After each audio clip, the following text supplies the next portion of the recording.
Namun masih dalam penguasaan Terengganu. Hantaran, tandukan.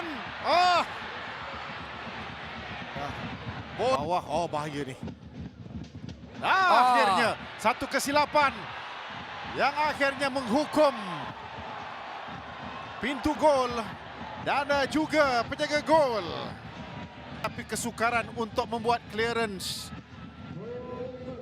dengan tendangan-tendangannya. Akhirnya bola itu sampai kepada CC Kepre untuk dia menghasilkan jaringan pendahuluan kepada Penang FC. Lepas Azam Azmi Murad, Akhir Rashid, hantaran semula.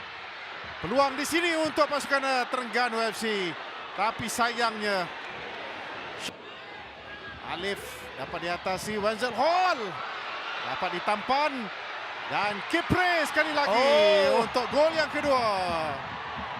Dia pulang ke Gong Badak. Dia pulang ke Terengganu. Dan juga reaksi pantas yang ditunjukkan oleh Cici Kepre.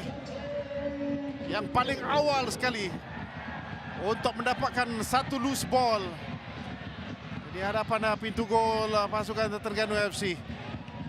Ya Ji, pada masa sama dia perlu berterima kasih dengan Wenzel Hall kerana pergerakan ini satu lawan satu attack.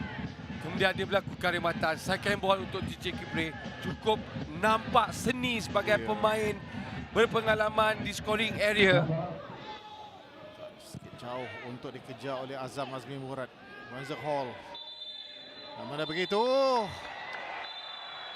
tak dapat diteruskan kerana whistle penamat sudah pun ditiupkan. Terengganu FC 0, Penang FC 2.